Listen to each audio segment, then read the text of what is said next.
السلام عليكم ورحمة الله وبركاته. النهاردة ان شاء الله حبايبي هنعمل مع بعض المنين بالعجوة ومتغلف من بره بالسمسم.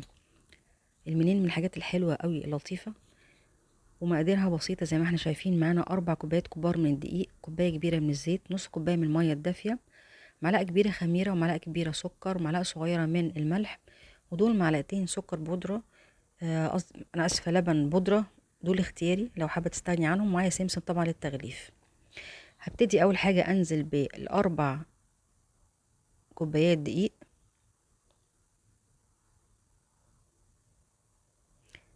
احنا عملنا قبل كده فيديو سابق المنين السادة. النهاردة ان شاء الله هنعمل مع بعض المنين بالعجوة.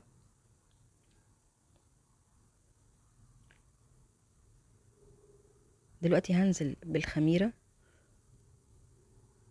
الملح والسكر. طبعا بنزل بالمكونات الجافة كلها زي ما احنا متعودين. دول معلقتين اللبن البودرة. اللبن البودرة ده على فكرة هيدي لون حلو للعجينة لما تستوي، بيخلي المخبوز كده يبقى لونه محمر وحلو، وكمان بيدي قيمة للوصفة بتاعتي. لو انت حابة تستغني عنه مفيش اي مشكلة، الوصفة هتبقى تمام. هبتدي اقلب كده بالمعلقة المكونات بتاعتي، اخلطها مع بعض. لو عجبتكم الوصفة ما تنسونيش في الاشتراك واللايك والشير. دلوقتي هنزل بالزيت وهقلب بالمعلقة شوية. المنين زي الكحك والحاجات اللي بتحتاج ان انا ادخل المادة الدهنية مع دقيق الاول قبل ما اضيف المية، عشان ما يبقاش فيها المطة بتاعة العجين دي، تبقى العجينة مختلفة شوية عن العجينة بتاعة المعجنات والعيش والحاجات دي. فافضل ان انا انزل بالمادة الدهنية بتاعتي سواء كانت زيت او سمنة، واقلبها مع الدقيق، اخلي الدقيق يتشرب منها كويس قبل ما انزل بالمية بتاعتي.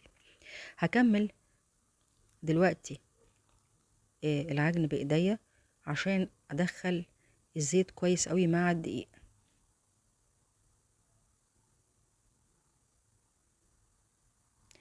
المنين من الوصفات السهلة، واللي لما بتعمل في البيت بتبقى لطيفة قوي، حلوة في التقديم وحلوة كسناك كده تقدميها للولاد مع الشاي.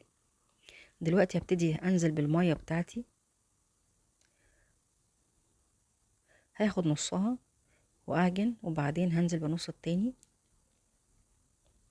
لو احتاجتي طبعا زودي شوية مية مفيش مشكلة. لقيتي ان انت المية دي محتاجة اقللها شوية برضو مفيش مشكلة، بس هي النص كوباية مية بالظبط هتظبط معاكي الوصفة دي.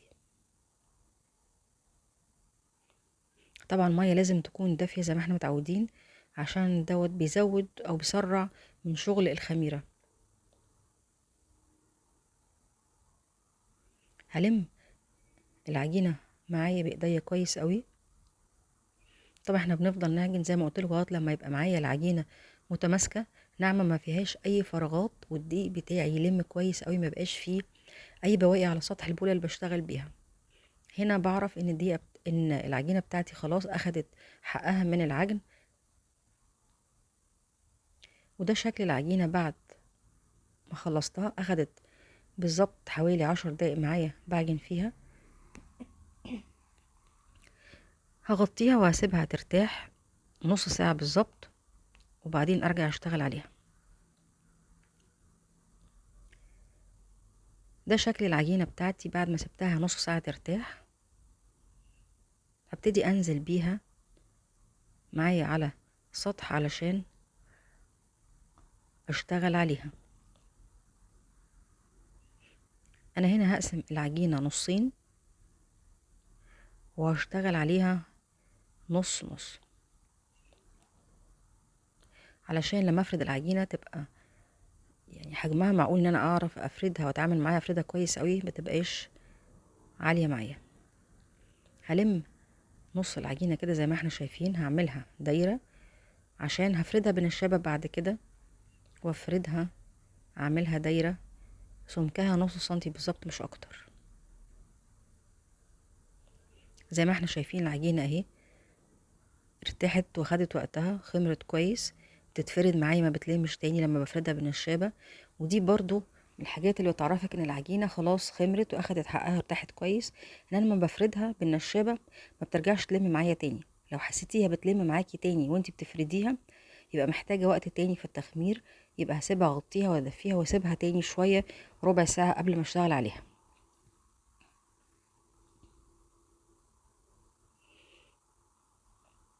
زي ما قلنا هنفرد العجينة لغاية لما يبقى سمكها مش اكتر من نص سنتي.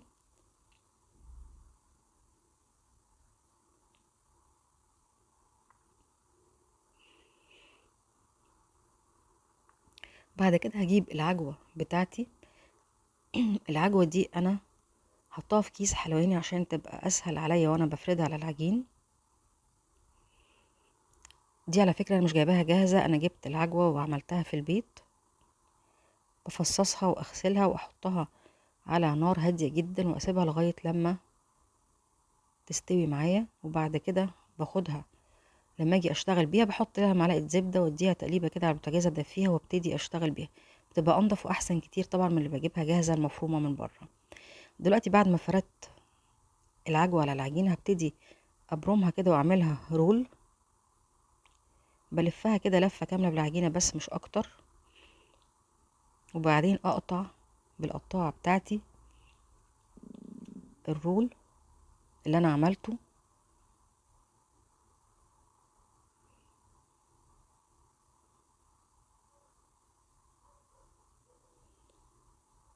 بلمه على بعض كده واحطه على جنب، وهعمل رول كمان. هفرد برضو بنفس الطريقة العجوة بتاعتي على سطح العجينة. طبعا سمك العجوة اللي بتحطيها جوه المنين دي ترجع لك برضو حسب رغبتك، بتحبيها خفيفة، بتحبيها كمية العجوة كبيرة في المنين، برضو دي حاجة ترجع لك حسب ذوقك.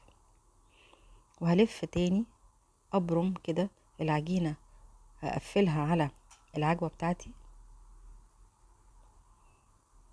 اقفل كويس عشان ما تتحركش معايا العجوة وانا ببرم الرول. والف برضو لفة كاملة بالعجينة على العجوة، وبقطع باقي العجينة زي المرة اللي فاتت بالظبط. ما بكترش كمية العجين عشان حجم المنين بتاعي ما يبقاش كبير قوي.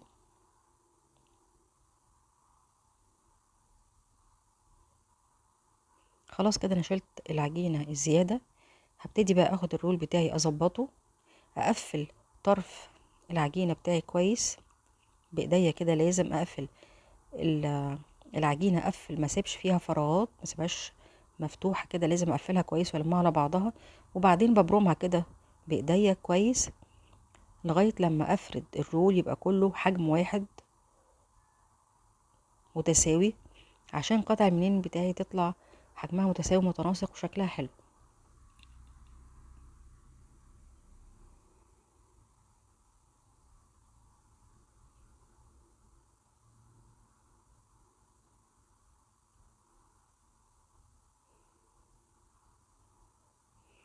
زي ما احنا شايفين كده افضل الم في العجينة بتاعتي وابرمها لغاية لما اظبط الرول بتاعي يبقى مقفول ويبقى متساوي من اوله لاخره. دلوقتي هجيب السمسم بتاعي، هفرده قدامي علشان هحرك عليه الرول بتاعي لغاية لما يتغلف تماما بالسمسم زي ما احنا شايفين كده. واضغط عليه ضغطة كده خفيفة علشان السمسم يمسك في الرول بتاعي. بعد كده هقطع الطرف بتاع العجينة من الناحية دي والناحية دي عشان تبقى قطع المنين بتاعي لما اقطعها قطع متساوية. وابتدي اقطع المنين بتاعي. لو انت حابة تعمليهم وحدات اكبر من كده طبعا مفيش مشكلة، دي حاجة ترجعلك.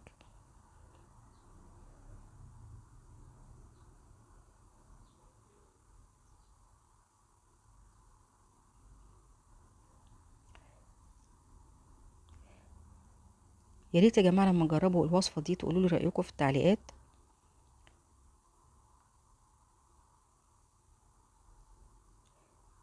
زي ما احنا شايفين كده بغلف كويس قوي وحدات المنين بالسمسم. السمسم كمان من الحاجات اللي ليها قيمة غذائية عالية جدا، بتدي الوصفة بتاعتي غنى. العجوة كمان من الحاجات اللي ليها قيمة غذائية عالية، وبتدي طاقة وبتدفي وحلوة جدا في الشتاء. هقطع الرول التاني بالظبط زي ما قطعت الرول الاولاني، واحافظ على نفس الحجم اللي انا بشتغل بيه عشان يبقى شكل وحدات المنين متناسقة. خلاص كده انا جهزت نص كمية العجين بتاعتي. هبتدي اجيب صينية وارصها فيها. ده شكل المنين بعد ما ترص في الصينية. هدخله الفرن على درجة حرارة 200، بيقعد 25 دقيقة بالظبط في الفرن، واخر 10 دقايق شغالي عليه شوية من فوق عشان يحمر، عشان يطلع نتيجته بعد التسوية زي ما احنا شايفين كده، مستوي ولونه احمر وذهبي وجميل.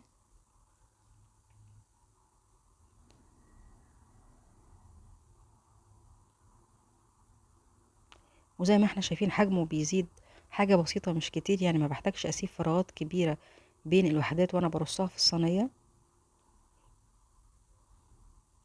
المنين طالع ما شاء الله ناجح.